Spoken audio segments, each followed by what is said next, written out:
Hello students, I'm coming to you with the next video lecture on Chapter 5, which covers testing hypotheses. This is the second video lecture in the series. In the last video lecture, we discussed the following concepts. The concepts of sample, population, and sampling, the concept of inferential statistics, alternative explanations for relationships between variables, 3 types of hypotheses, and finally, errors in hypothesis testing. In this video lecture, we will discuss the following concepts. The concepts of probability and inference, the concepts of alpha or significance levels, p-values, and rejection regions, critical value versus p-value approaches to hypothesis testing, and finally, steps in hypothesis testing for each of these approaches. At the end of this video, I will invite you to check for your understanding of these concepts. In terms of learning objectives, by the end of this video, you should be able to understand and explain the concepts of probability and inference. Understand and explain the concept of alpha or significance level. Understand and explain the concept of p-value. Understand and explain the concept of rejection regions. Understand and explain the 2 approaches to hypothesis testing. And finally, understand and explain the steps in hypothesis testing for each approach. Let's begin by discussing the concepts of probability and inference. Probability theory is based on the mathematical likelihood of an event occurring. One basic law of this theory is that the likelihood of any one event occurring can range from 0 or never to 1 or absolute certainty. The concept of probability theory is also applied to inferential statistical analyses. All inferential statistical tests are based on probability. Inferential statistics are used to determine the probability that a relationship between variables within a sample occurred by chance or in error. Sampling error specifically. Inferential statistics help to determine whether it is safe to generalize or make inferences from a sample to a population. Now let's discuss the 2 approaches to hypothesis testing. In statistics, there are 2 ways in which we can go about testing our hypotheses: the critical value approach or the p-value approach. The one that is used most often in research studies today is the p-value approach. But we will discuss both in this lecture. Before we discuss these 2 approaches to hypothesis testing in greater detail, let's first review some basic vocabulary related to 3 key concepts that you will need to know going forward. They include alpha or significance levels, rejection regions, and p-values. Let's first discuss alpha or significance levels and p-values, as these 2 concepts go hand in hand. Before conducting any inferential statistical test, you must first determine your alpha level, which is also called the significance level. By definition, the alpha level is the probability of rejecting the null hypothesis when it is true. This is also known as a false positive. In other words, it is the probability of making a type 1 error in hypothesis testing. An alpha or significance level of 0.05 or a 5% margin of error is considered acceptable in social science research. In medical research, there is typically a 1% margin of error, which is a lot more conservative because errors are much more costly. Ideally, we want to demonstrate that there is a less than or equal to 5% probability that sampling error may have produced the relationship between 2 or more variables. A p-value is used to weigh the strength of the evidence produced from hypothesis tests. A small p-value indicates strong evidence against the null hypothesis. So in this case, you reject the null hypothesis. A large p-value indicates weak evidence against the null hypothesis. So in this case, you fail to reject the null hypothesis. All inferential statistical tests produce a p-value, that we compare to our predetermined alpha or significance level. In theory, a p-value can range from 0 to 1, but we typically want our inferential test to produce a result with a p-value that matches our predetermined alpha or significance level of 0.05 or less. So it usually goes something like this. We set our alpha or significance level at 0.05. As mentioned previously in the social sciences, p-values are typically set at 0.05, which equates to allowing for a 5% margin of error. We then conduct our inferential test, which produces a p-value. Once we obtain the results of our inferential test, we then locate the p-value within that test. We compare this number to our predetermined alpha or significance level. These two numbers together provide the criteria by which we make a decision about the null hypothesis. That is whether we decide to reject or fail to reject the null. When the p-value is 0.05 or less, then we can safely reject the null hypothesis and claim that statistical significance has been found. When the p-value is greater than 0.05, then we cannot safely reject the null hypothesis. In this case, we would fail to reject the null hypothesis and cannot claim that statistical significance has been found. Now let's discuss rejection regions and critical values. Rejection regions provide another means for making decisions about the null hypothesis in a way that is slightly different from p-values. Rejection regions are based on what is referred to as Z critical values, which originate from the standard normal distribution or the Z distribution, which is one of the concepts that we learned about in our last module. These values define the parameters or cut points for rejecting the null hypothesis. Rejection regions depend on two key factors. One, the predetermined alpha or significance level, and two, the type of hypothesis being tested.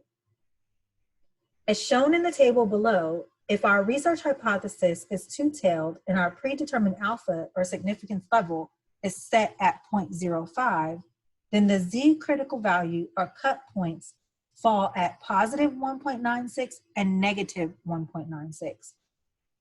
Since our hypothesis is two-tailed, the cut points can be on either end of the distribution. On the other hand, if our hypothesis is negative in one-tailed and our predetermined alpha or significance level is set at 0.05, then the Z critical value or cut point falls at negative 1.65. Finally, if our hypothesis is positive in one-tailed and our predetermined alpha or significance level is set at 0.05, then the Z-score critical value or cut point falls at positive 1.65. If the results from the hypothesis test fall within the reject region, then it is safe to reject the null hypothesis and claim statistical significance. If the results from the hypothesis test fall within the fail to reject region, then it is not safe to reject the null hypothesis and claim statistical significance. Here are two graphs that help to visually illustrate the concept of cut points more clearly.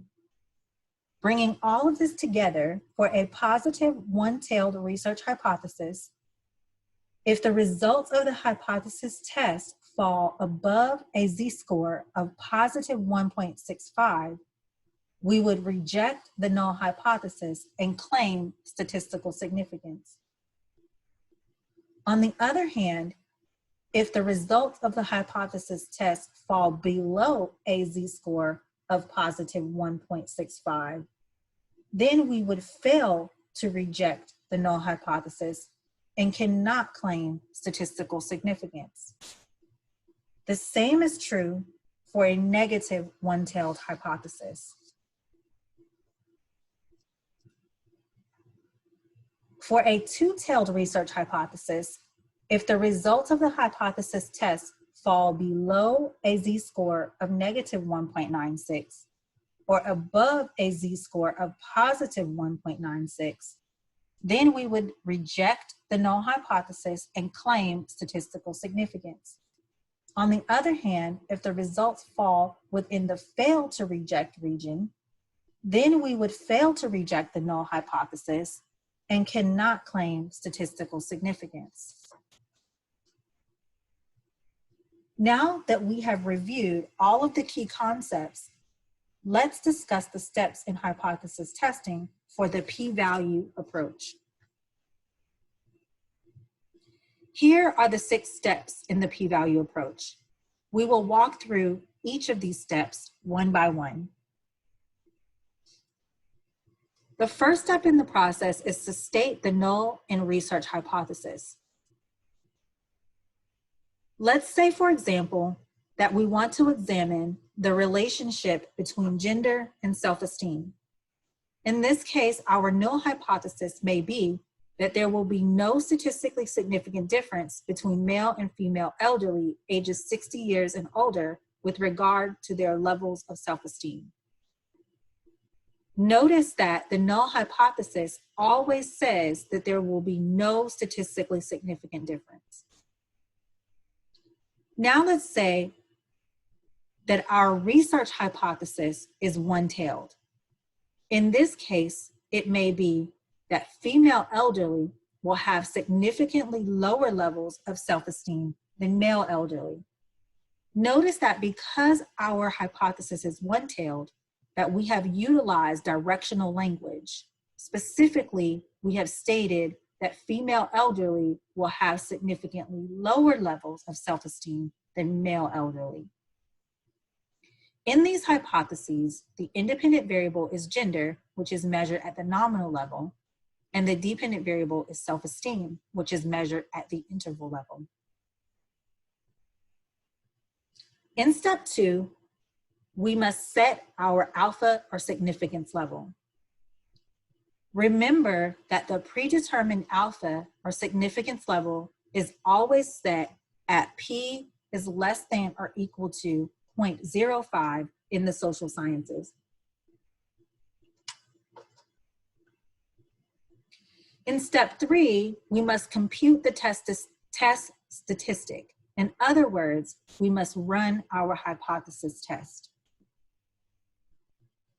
In order to test our hypotheses, the test that I selected was an independent samples t-test, due primarily to the level of measurement for each variable in the analysis. There are many other factors to consider in the selection of hypothesis tests, and we will discuss this further later on in this unit. In step 4, we must determine the p-value. As mentioned previously, a p-value is produced along with the results of every hypothesis test. However, where the p-value is located within the test results differ from test to test. For the independent samples t-test, the p-value is located where the red circle is placed on the second table. Now that we have determined our p-value, we now need to compare it to our predetermined alpha or significance level. We know that our predetermined alpha is 0.05 and our p-value is 0.990, which is greater than 0.05. In step 5, we must make a decision regarding the null hypothesis. Specifically, we need to decide whether to reject or fail to reject the null hypothesis. In this case, because our p-value is greater than 0.05, we must fail to reject the null hypothesis and cannot claim statistical significance. In step 6, we must interpret our results. In the end, we always return to our hypotheses. Remember that our null hypothesis is that there will be no statistically significant difference between male and female elderly ages 60 and older with regard to their level of self-esteem. And our one-tailed research hypothesis is that female elderly will have significantly lower levels of self-esteem than male elderly. Our p-value is 0.990, which is greater than 0.05. Essentially, this tells us that we must fail to reject the null hypothesis. In this case, the null hypothesis is true. There is no statistically significant difference between males and females with regard to their level of self-esteem. We know this because the mean difference, which is 0.02, is negligible.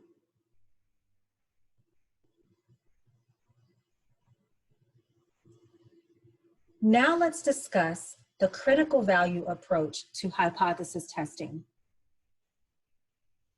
Here are the steps within this approach. We will walk through each of these steps one by one. So again, we will stick to the same null and research hypothesis. Again, our null hypothesis is that there will be no statistically significant difference between male and female elderly ages 60 and older with regard to their levels of self-esteem. And our one-tailed research hypothesis is that female elderly will have significantly higher levels of self-esteem than male elderly. Again, in these hypotheses, the independent variable is gender and the dependent variable is self-esteem. And here again, we must set our alpha and significance level, which is always less than or equal to 0.05 in the social sciences. And again, we must compute our test statistic or run our hypothesis test.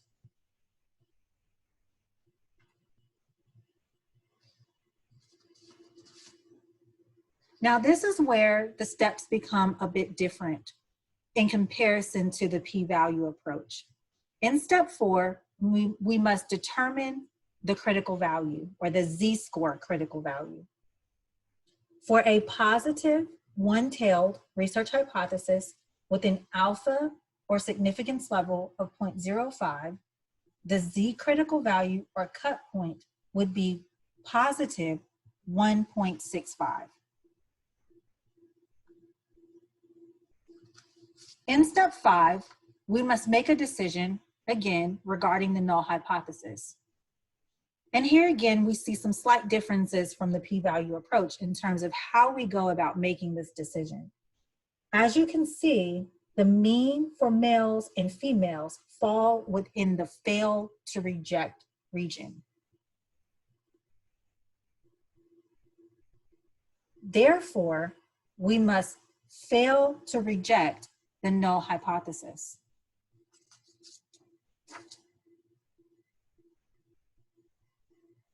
Notice that the results of this approach are the same as in the p-value approach, except the interpretation is slightly different. Again, we must always return back to our hypotheses. As a reminder, our null hypothesis is that there will be no statistically significant difference between male and female elderly ages 60 and older with regard to their levels of self-esteem. And our one-tailed research hypothesis is that female elderly will have significantly lower levels of self-esteem than male elderly. The means for both males and females fall within the fail to reject region. Thus, the null hypothesis is correct. There is no statistically significant difference between males and females with regard to their levels of self-esteem. This is confirmed by the mean difference between the two groups, which is negligible. If we were to subtract 29.54 from 29.52, we would get 0.02, which is a really small difference. Hence the reason why our results suggest that there is no statistically significant difference between the means of males and females with regard to their levels of self-esteem.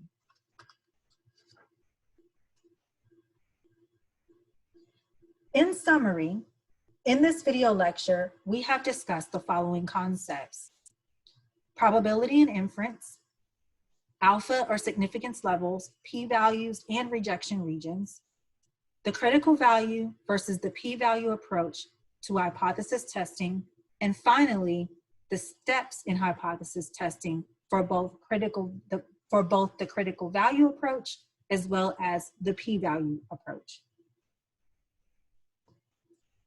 This is the point at which I invite you to check for your understanding of these concepts. You can do this in one of three ways: by completing the form on the left-hand side and clicking submit, or copying and pasting the link on the right in your browser, or scanning the QR code with your cell phone.